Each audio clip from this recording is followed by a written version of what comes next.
आप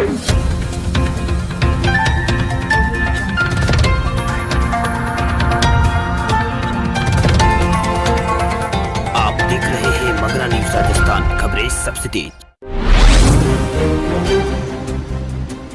आज की ताजा खबरों के अपडेट में बात करेंगे।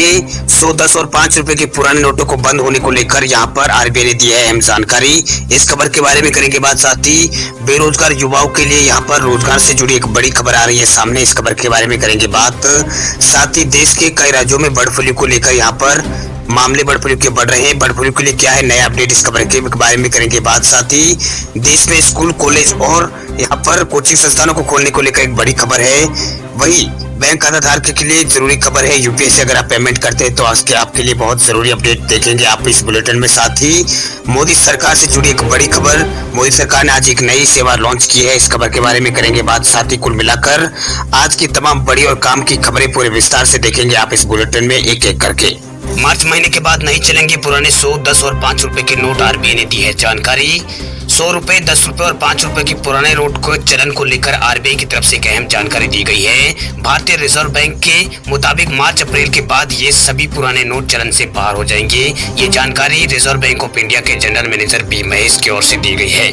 दरअसल आरबीआई ने जानकारी दी है कि वे इन पुराने नोटों की सीरीज को वापस लाने की योजना पर काम कर रही है। वहीं भारतीय रिजर्व बैंक के जनरल मैनेजर बी महेश के मुताबिक 100 रुपए, 10 रुपए और 5 रुपए के पुराने करेंसी नोट चलन से बाहर हो जाएंगे, क्योंकि आरबीआई की मार्च अप्रैल तक इन्हें वापस लाने की यहाँ पर योजना है। दरअसल 100 रुपए, 10 रुपए और 5 रुपए के पुराने नोट के बदले नए नोट पहले से ही यहाँ पर बाजार में यहाँ पर सर्कुलेशन में आ चुके हैं। वही भारतीय रिजर्व बैंक की ओर से ये जानकारी यहाँ पर दी गई है। भारतीय रिजर्व बैंक की ओर से ये अहम जानकारी यहाँ पर दी गई है। दरअसल 10 रुपए के सिक्के को लेकर बाजार में यहाँ पर कई तरह की अफवाहें फैलाई जा रही है। ये मान्य नहीं है। ऐसे सिक्के जिन पर रुपये का चिन्ह मार्क नहीं होता है, कई ट्रेड या दुकानदार उसे लेने पर मना कर देते हैं। इस पर आरबीआई का कहना है कि ये बैंक के लिए समस्या का विषय है, इसलिए बैंक समय समय पर इस तरह की अफवाहों से बचने की यहाँ पर लोगों को सलाह देता है।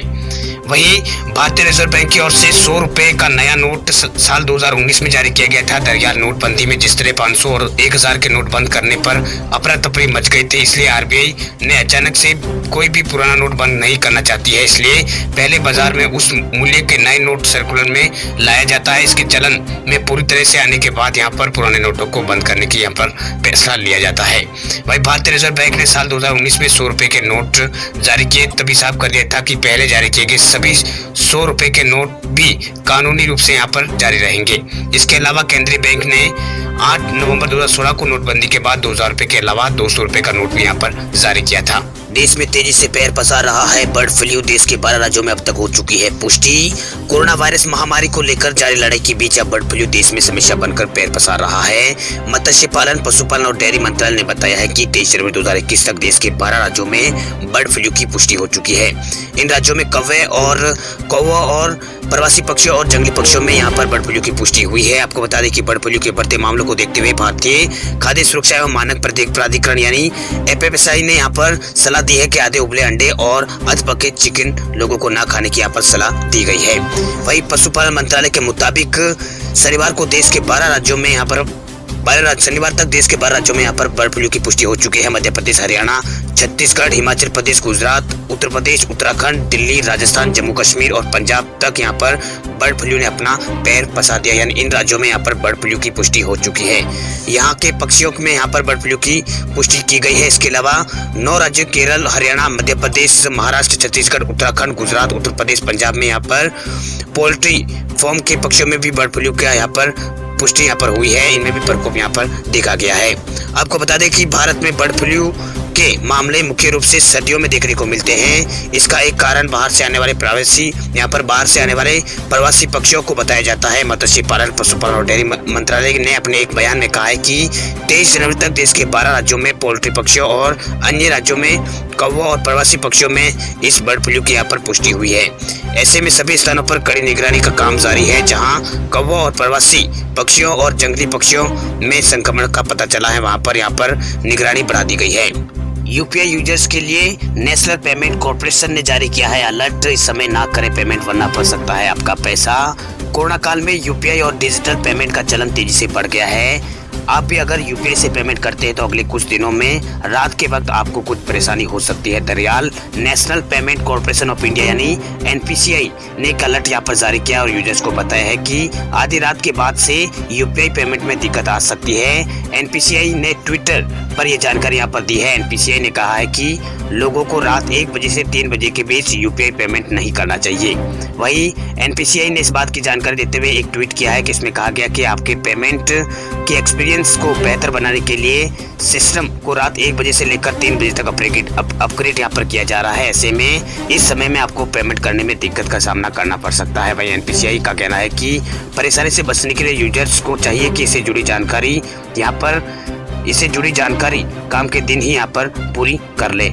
वहीं पिछले कुछ महीनों से बैंकिंग फ्रॉड के मामलों में इजाफा हुआ है। सबसे ज्यादा निशाना डिजिटल बैंकिंग और ऑनलाइन ट्रांजैक्शन करने वाले लोगों को बनाया जा रहा है। ऐसे में जरूरी है कि आप अपने बैंक अकाउंट को लेकर सावधान रहें। बढ़ते फ्रॉड को देखते हुए समय समय पर बैंक और आरबीआई और एनपीसीआई और सरकार इस बारे में आम लोगों को सतर्क करती रहती है। ऐसे में आपके लिए बहुत महत्वपूर्ण हो जाता है कि आप अपने पैसे को यूपीआई भुगतान से जुड़ी धोखाधड़ी से कैसे सुरक्षित रखें, क्योंकि आजकल साइबर क्रिमिनल यहाँ पर काफ़ी शातिर हो गए हैं। वही किसी भी व्यक्ति से मैसेज या एसएमएस के जरिए कोई भी सरकारी एजेंसी या फिर बैंक या अन्य वित्तीय संस्थान वित्तीय जानकारी नहीं मांगते हैं, लेकिन अगर किसी भी व्यक्ति से कोई मैसेज या फिर अकाउंट से संबंधित कोई भी जानकारी अगर मांगी जाती है तो आप बैंक या फिर ई वॉलेट फॉर्म में ये सूचना आप दे सकते हैं। इसके अलावा पुलिस या फिर साइबर क्राइम सेल से भी इस मामले में आप शिकायत कर सकते हैं। ग्राहक ये भी ध्यान रखें कि किसी भी वक्त असत्यापित ऐप को डाउनलोड ना करें, न ही अपने फोन में आने वाले मैसेज का जवाब दें। किसी भी अधिकृत लिंक पर क्लिक करने से यहाँ पर बचें। उत्तर प्रदेश में अब एक क्लिक पर मिलेगी रोजगार की हर जानकारी। रोजगार और व्यापार की तलाश में युवा इधर उधर ना भटके, इसके लिए सरकार यहाँ पर लगातार प्रयास कर रही है। स्वरोजगार और उद्योग से जुड़ी जानकारी अब उन्हें अपने मोबाइल पर एक क्लिक पर मिलेगी। योगी सरकार युवाओं को स्वरोजगार का सबसे हाईटेक प्लेटफॉर्म देने के लिए यहाँ पर तैयारी कर रही है। एक ऐप यहाँ पर सरकार यहाँ पर लॉन्च करने जा रही है। राज्य सरकार से मिली जानकारी के अनुसार स्वरोजगार और उद्योग से जुड़े सबसे हाईटेक प्लेटफॉर्म की सौगात खुद मुख्यमंत्री योगी आदित्यनाथ आज यूपी दिवस के मौके पर करेंगे। वही ओडीओपी योजना के तहत तैयार इस ऐप में युवाओं के लिए रोजगार की मास्टर की माना जा रहा है। उद्यम सारथी ऐप के जरिए लोग अलग अलग विभागों और क्षेत्र में रोजगार व्यवसाय के उपलब्ध अवसरों की जानकारी यहाँ पर कहीं भी और किसी भी वक्त हासिल कर सकेंगे। वही प्रदेश के विभिन्न क्षेत्रों में उद्योग के अवसर और उसके बारे में विस्तृत जानकारी इस ऐप में होगी। किसी भी तरह के व्यवसाय को शुरू करने की प्रक्रिया और उससे जुड़ी केंद्र व राज्य सरकार की योजनाओं का भी पूरा डाटा यहाँ पर इसमें दिया जाएगा। पूरा ब्यौरा इस ऐप में उपलब्ध होगा। जम्मू कश्मीर में 1 फरवरी से खुलेंगे प्राइवेट और सरकारी स्कूल। शिक्षा विभाग ने जारी की है एसओपी। जम्मू कश्मीर में 1 फरवरी से स्कूल दोबारा खुलने जा रहे हैं। जम्मू कश्मीर शिक्षा विभाग ने ये जानकारी यहाँ पर दी है। वहीं जम्मू कश्मीर में कोरोना के प्रभाव को देखते हुए पिछले साल मार्च से ही यहाँ पर स्कूलों को बंद किया गया था। हालांकि विद्यार्थी ऑनलाइन क्लास के जरिए पढ़ाई करते रहे हैं। वहीं शिक्षा विभाग ने यहाँ पर ये जानकारी दी है। शिक्षा विभाग ने कहा है कि मान्यता प्राप्त निजी स्कूल सहित सरकारी शिक्षण संस्थानों को 1 फरवरी से दोबारा जम्मू कश्मीर के अंदर खोला जा रहा है। वहीं आदेश के मुताबिक जम्मू क्षेत्र में 9वीं से लगाकर 12वीं कक्षा के विद्यार्थियों के लिए स्कूल 1 फरवरी से खोले जाएंगे, जबकि कश्मीर और जम्मू क्षेत्र के शीतकालीन क्षेत्र के स्कूलों को निर्धारित समय पर खोला जाएगा। वहीं शिक्षा विभाग ने स्कूलों को खोलने को लेकर यहाँ पर मानक संचालन प्रक्रिया ने एसओपी यहाँ पर जारी कर दी है। स्कूलों के खुलने के साथ विद्यार्थियों और शिक्षकों को पूर्ण तरीके से कोविड-19 के दिशा निर्देशों का यहाँ पर पालन करना होगा। इन निर्देशों में स्कूलों में विद्यार्थियों को एक दूसरे से 2 मीटर की दूरी पर बैठाना होगा। यदि कक्षाओं में ज्यादा बच्चों को बैठाने मुश्किल होती है तो ऐसे में रोटेशन और शिफ्ट के आधार पर कक्षाएं यहाँ पर संचालित होगी। वहीं शिक्षकों और विद्यार्थियों के लिए मास्क पहनना अनिवार्य होगा। हाथ धोने की जगह पर विद्यार्थियों के लिए साबुन उपलब्ध कराना अनिवार्य होगा। वहीं साबुन न होने पर सैनिटाइजर का उपयोग यहाँ पर करने की सलाह दी गई है। इसके अलावा आसपास साफ सफाई बनाए रखने और स्कूल आते जाते समय सोशल डिस्टेंसिंग का पालन करना अनिवार्य होगा। हर अध्यापक और हर विद्यार्थी को अपनी स्टेशनरी और पुस्तकें वो लेकर आएंगे और किसी के साथ कोई पुस्तक यहाँ पर शेयर नहीं करेंगे। नोटबुक, पेंसिल या फिर पेन अन्य कोई वस्तु दूसरों से एक्सचेंज यहाँ पर नहीं की जाएगी।